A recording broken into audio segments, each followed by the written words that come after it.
कहानी अर्शी की चैनल में आप सभी व्यूअर्स का स्वागत है। मेरी शादी को अभी 6 महीने ही हुए थे। इस दौरान मैंने अपने पति नरेंद्र में बहुत बदलाव महसूस किया। नरेंद्र मुझसे ज़्यादा अपनी भाभी दीपिका की बातों को तवज्जो देता था। यह बात मुझे बुरी लगती थी। घर की छोटी छोटी समस्याओं पर भी वो अपनी भाभी से बातें करता और मेरी बड़ी से बड़ी बात पर भी ध्यान नहीं देता था। शुरू में तो मुझे लगा कि 10 साल पुरानी भाभी से लगाव तो हर देवर को होता ही है और बीवी के आ जाने के बाद यह लगाव कम हो जाता है, लेकिन नरेंद्र और उसकी भाभी के बीच का लगाव मुझे कभी कम होता नज़र नहीं आया। अब तो मुझे यह लगने लगा था कि यह बात सिर्फ लगाव की ही नहीं बल्कि दोनों के बीच इससे ज़्यादा ही कुछ है। मेरी जेठानी भी थी भी ऐसी कि कोई भी मर्द उसे देखते ही उस पर फिदा हो जाए। मुझे उसकी इसी सुंदरता से डर लगता था। मुझे यकीन हो गया था कि मेरा पति नरेंद्र अपनी भाभी की सुंदरता की वजह से ही उससे दूरी नहीं बना पा रहा। एक दिन सुबह जब मैं उठी तो देखा कि नरेंद्र अपनी भाभी के कमरे से निकल रहा था और मुझे देखते ही वो घबरा गया और सीधे कमरे में जाकर बाथरूम में घुस गया। मैं समझ गई कि सुबह सुबह नरेंद्र अपनी भाभी के साथ क्या करके बाथरूम में नहाने घुसा है।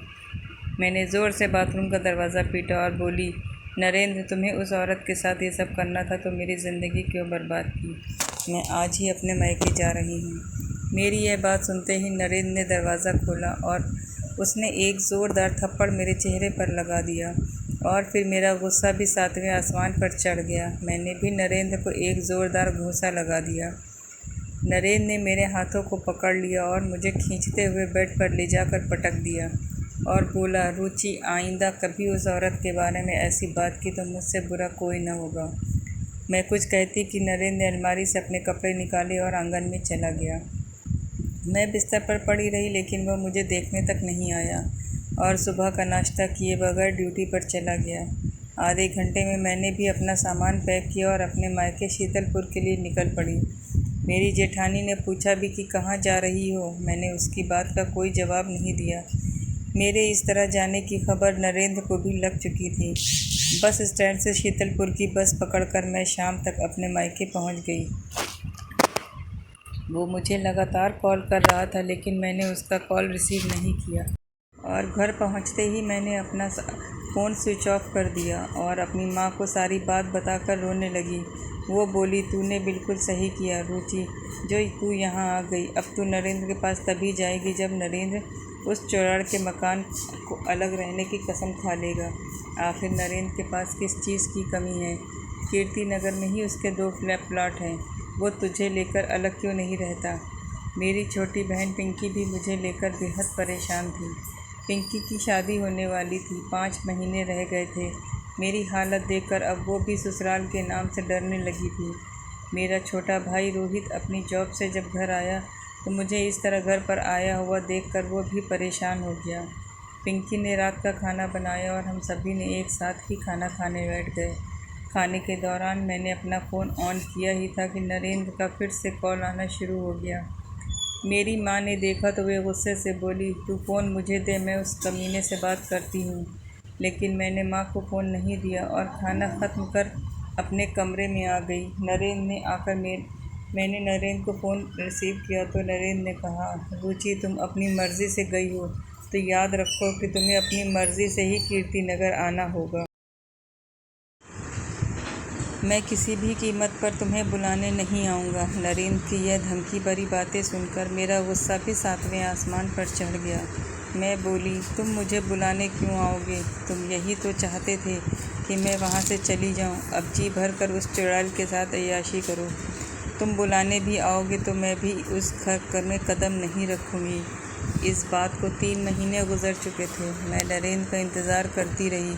अगर उसे अपनी गलती का एहसास हो जाता तो मैं दौड़ी हुई कीर्ति नगर पहुँच जाती, लेकिन ऐसा कुछ नहीं हुआ। मैं लगातार उसके फ़ोन का इंतज़ार करती रही लेकिन 3 महीने में एक बार भी उसने मुझे कॉल तक नहीं किया। अब मुझे लगने लगा था कि नरेंद्र मुझे छोड़ चुका है, उसे मेरी ज़रूरत ही नहीं है। जब इतनी खूबसूरत औरत उसके पास मौजूद है तो मुझ जैसी साधारण लड़की की उसे क्या ज़रूरत थी।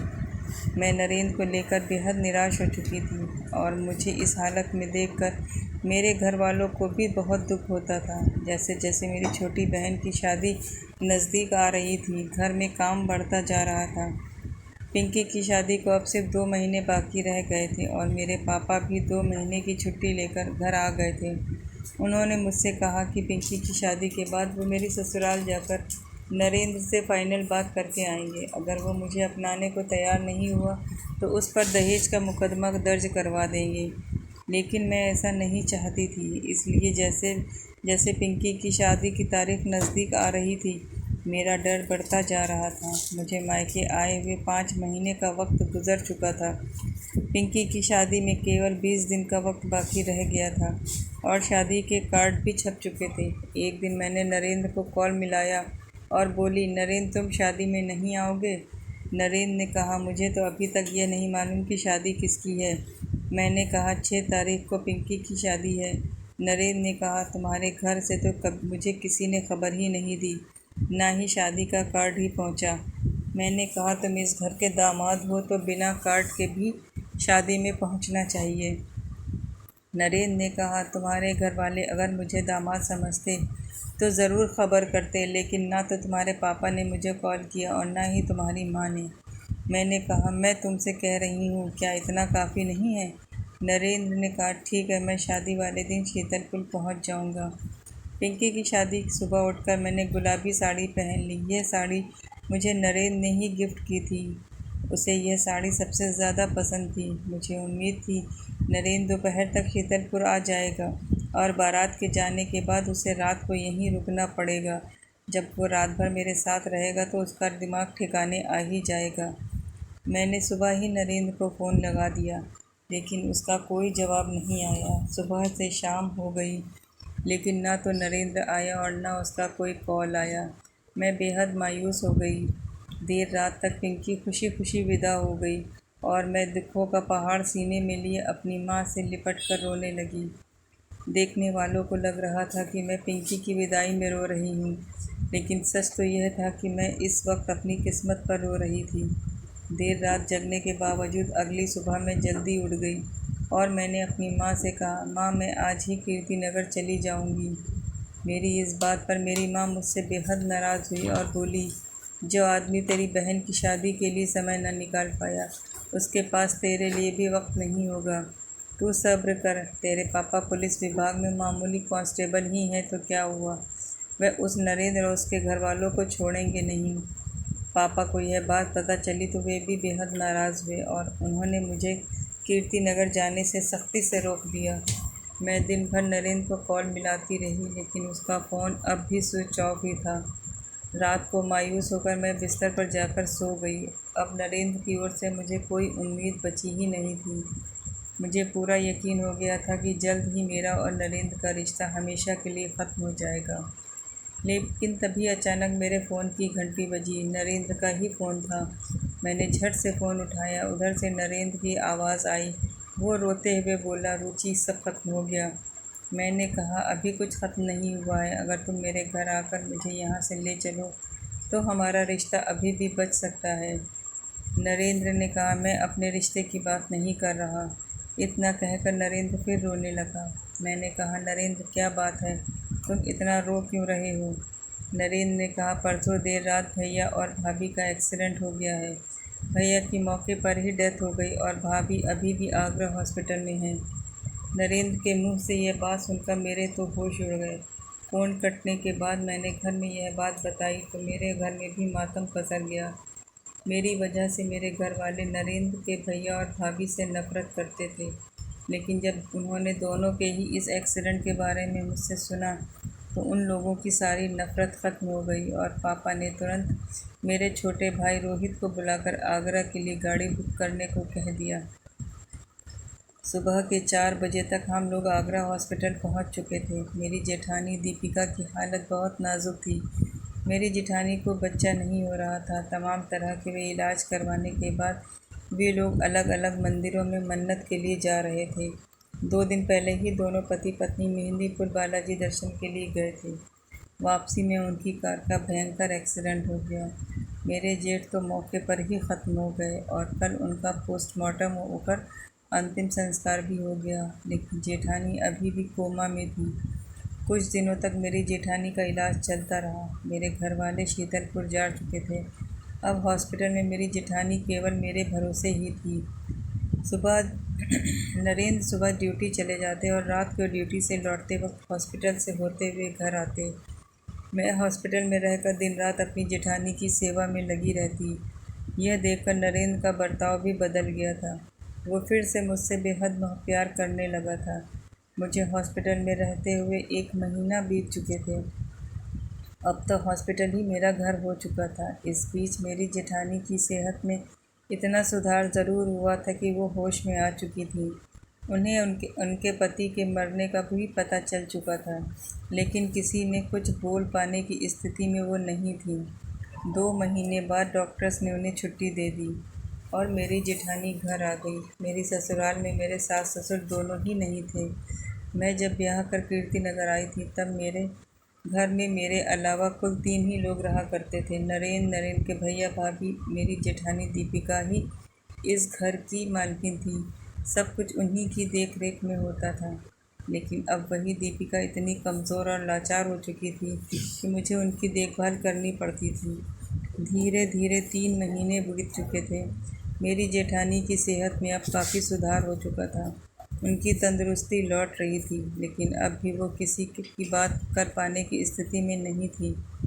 मेरी जेठानी के मायके में कोई नहीं था, इसलिए उनकी हर तरह की सेवा मुझे ही करनी पड़ती। इस बीच मुझे पता चला कि मैं प्रेग्नेंट हो चुकी हूँ, तो यह खबर मैंने सबसे पहले नरेंद्र को ही दी। वो बेहद खुश हुआ और सीधे अपनी भाभी के पास जाकर उनके हाथों को चूमते हुए उन्हें यह खुशखबरी सुना दी। मेरी जेठानी कुछ बोल तो नहीं सकती थी, बस उनके चेहरे पर हल्की सी मुस्कुराहट नज़र आई। इसका मतलब यही था कि वो बेहद खुश थीं। धीरे धीरे वक्त बीता और मेरा 8वां महीना शुरू हो गया। इस बीच मैंने महसूस किया कि नरेंद्र फिर से अपनी भाभी के करीब होता जा रहा था। प्रेगनेंसी की वजह से मेरी हालत ऐसी थी कि मैं घर का ज़रूरी काम नहीं कर पाती थी और नरेंद्र के ड्यूटी पर चले जाने के बाद ज़्यादातर समय मैं अपने कमरे में ही रहती। रात को नरेंद्र ड्यूटी से वापस आता तो मेरे लिए खाना और अपनी भाभी के लिए जूस लेकर आता। मैं खुद जाकर अपनी जेठानी को जूस पिलाती और अपने कमरे में आकर मैं और नरेंद्र खाना खाकर सो जाते। सुबह मैं देर से उठती, तब तक नरेंद्र नाश्ता तैयार कर चुका होता। मेरे साथ सुबह का नाश्ता करने के बाद वो तैयार होकर अपनी ड्यूटी के लिए निकल जाता। एक दिन पेट में दर्द होने के कारण मेरी नींद जल्दी खुल गई। नरेंद्र को लगा कि मैं अभी नींद में हूँ, तो वो उठा और कमरे से बाहर निकला। न जाने क्यों मैं भी दबे पाँव उसके पीछे कमरे से बाहर निकल आई। मैंने देखा कि नरेंद्र सीधे अपनी भाभी के कमरे में घुसा और उसने अंदर से दरवाज़ा बंद कर लिया। मैं नरेंद्र की इस हरकत से बेहद हैरान थी। मैं काफ़ी देर खड़ी रही और फिर चुपचाप जाकर अपनी जगह लेट गई। 20 मिनट बाद नरेंद्र कमरे में आकर मेरे पास लेट गया। मैं नरेंद्र की इस दीवानगी को समझ नहीं पा रही थी। वो पहले भी ऐसा करता था, तब मेरी जेठानी एकदम तंदुरुस्त थी, लेकिन अब तो वो किसी अपाहिज की तरह बिस्तर पर पड़ी रहती हैं। फिर नरेंद्र कमरा बंद कर उसके साथ क्या करता है? कहीं ऐसा तो नहीं कि दीपिका पूरी तरह ठीक हो गई हो और बीमार होने का नाटक कर रही हो, ताकि मेरी नज़रों में दोनों की हकीकत छुपी रहे। अपाहिज होने की आड़ में देवर भाभी का रोमांस चल रहा था और मुझे खबर तक नहीं थी। मैं अगले कुछ दिनों तक सो नहीं पाई। मुझे नरेंद्र से फिर से नफ़रत सी होने लगी थी। मैं रोज़ देर रात को नरेंद्र को दीपिका के कमरे की ओर जाते हुए देखती। मेरे गहरी नींद में सो जाने के बाद नरेंद्र बिस्तर से उठकर अपनी भाभी के रूम में जाता और अंदर से दरवाज़ा बंद कर आधे घंटे बाद वापस आता तो पसीने में नहाया हुआ होता और मेरे बगल में लेट जाता। मेरे बच्चा होने में अभी 15 दिन बाकी रह गए थे। मैंने तय कर लिया था कि मैं दोनों की रासलीला अब ज़्यादा दिनों तक बर्दाश्त नहीं कर पाऊँगी।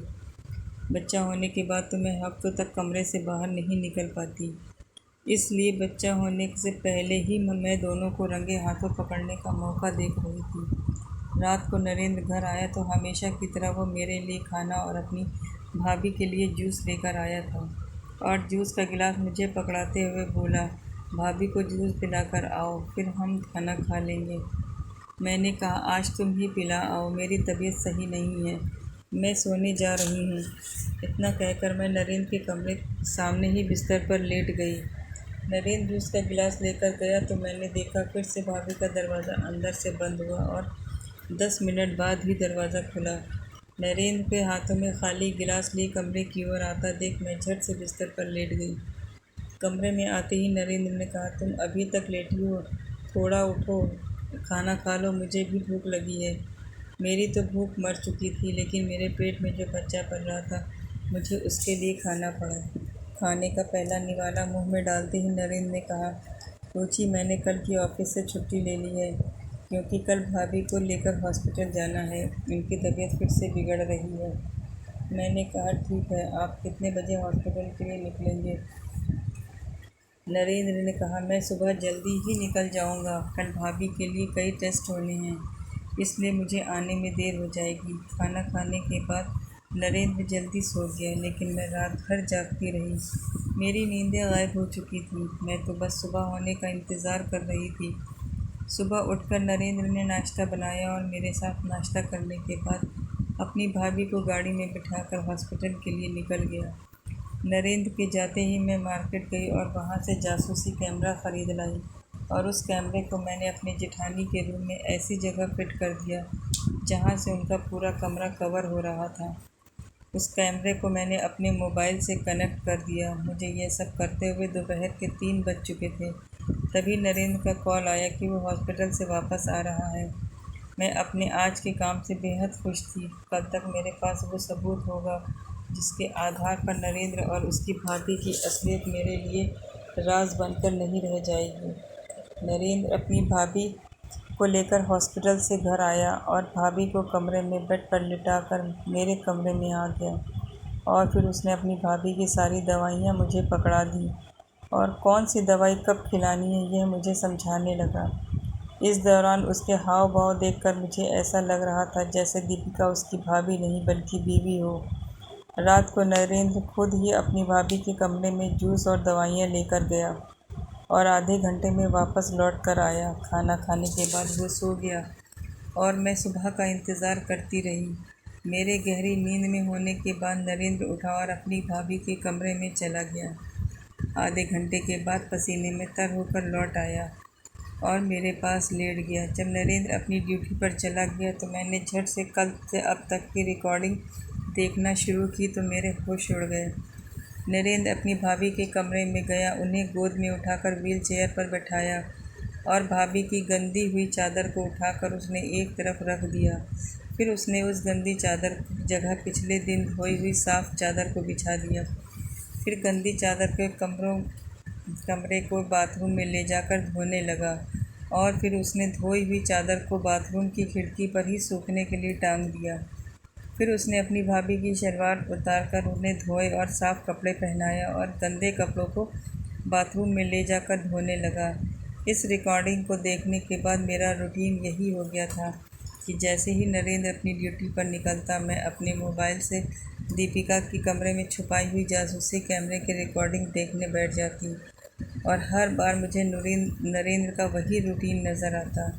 नरेंद्र अपनी भाभी के कमरे में उनके साथ जो करता वो या तो पति कर सकता था या कोई बेटा ही अपनी माँ की ऐसी सेवा कर सकता था। एक दिन अचानक मेरी तबीयत ख़राब हुई और मैं हॉस्पिटल में एडमिट हो गई। 2 दिन बाद ही मैंने एक खूबसूरत से बेटे को जन्म दिया और कुछ दिनों में मैं अपने बेटे को लेकर घर आ गई। इस दौरान मेरी देखभाल के लिए मेरी माँ मेरी ससुराल आ गई थी। एक दिन मैंने अपनी माँ को नरेंद्र और उसकी भाभी वाली वीडियो दिखाई तो उसने अपने माथे पर हाथ रख लिया और मुझसे बोली, रुचि, तू बहुत नादान है। ये देवर भाभी वाला प्यार नहीं बल्कि कोई पति ही ऐसा कर सकता है। मैं तो आज शीतलपुर के लिए निकल रही हूँ। कुछ दिनों बाद तू भी शीतलपुर आ जाना। मैं तुझे अब और यहाँ नहीं रहने दूँगी। उस दिन मेरा लड़का 1 महीने का हुआ। उसी दिन मेरी जेठानी की तबीयत ज़्यादा बिगड़ी और अगले दिन हॉस्पिटल में उनकी मौत हो गई। दीपिका की मौत से नरेंद्र बिल्कुल टूट सा गया। ऐसा लग रहा था जैसे नरेंद्र की सगी माँ की डेथ हुई हो। कुछ समय के बाद एक दिन मैंने नरेंद्र का मुँह देखकर उससे पूछ ही लिया। मैंने कहा, नरेंद्र, अब तो भाभी इस दुनिया में नहीं है और मैं जानती हूँ कि तुम उनसे बेहद प्यार करते थे। इतना प्यार तो कोई बेटा भी अपनी माँ से नहीं करता। तुम उनके गंदे कपड़े अपने हाथों से धोते थे, आखिर क्यों? नरेंद्र ने मेरी तरफ देखा और गहरी सांस ली। थोड़ी देर की खामोशी के बाद बोला, मैं और मेरे बड़े भाई सतीश ने बचपन में बहुत कुछ झेला था। मेरी सगी माँ बचपन में ही मर गई थी और मेरे पापा ने दूसरी शादी कर ली थी। मेरे पापा की मौत के बाद मेरी सौतेली माँ ने मेरे पापा की पूरी प्रॉपर्टी को हड़प लिया और हमें दर दर की ठोकरें खाने के लिए मजबूर कर दिया। मेरे भैया ने मजबूरी में मुझे पढ़ाया लिखाया। 10 साल पहले मेरे बड़े भैया ने दीपिका से शादी की, जो अपने माँ बाप की इकलौती बेटी थी। दीपिका भाभी के माँ बाप भी उसे छोड़कर इस दुनिया से जा चुके थे। भाभी के पास जो भी संपत्ति थी वो सब उन्होंने मेरे भैया के हवाले कर दी और उन्होंने मेरी माँ की तरह मेरी परवरिश की। मैंने अपनी सगी माँ को तो नहीं देखा था, लेकिन भाभी ने सगी माँ की कमी पूरी कर दी थी। 5 साल पहले मुझे निमोनिया हो गया था और महीनों तक मैं बिस्तर पर पड़ा रहा। इस दौरान मेरा ख्याल मेरी भाभी ने ही रखा था। अगर कोई दूसरी औरत होती तो वो मेरे गंदे कपड़ों को हाथ भी नहीं लगाती, लेकिन दीपिका भाभी अपने बेटे की तरह मेरे गंदे बिस्तर को साफ़ करती, मेरे कपड़ों को धोती। उनकी देखभाल की वजह से ही मैं मौत के मुंह से वापस आ गया, लेकिन मेरी देखभाल में इतनी ताकत नहीं थी, इसलिए मैं अपनी भाभी को बचा नहीं सका। इतना कहकर नरेंद्र मेरे कंधे पर सर रखकर रोने लगा। उसकी यह हालत देखकर मुझे भी रोना आ गया। साथ ही नरेंद्र को लेकर मेरी सारी गलतफहमियां भी दूर हो गई। मैं खुद को बेहद खुशनसीब समझने लगी कि मुझे नरेंद्र जैसा पति मिला था। मैंने अपनी माँ को तुरंत फ़ोन मिलाया और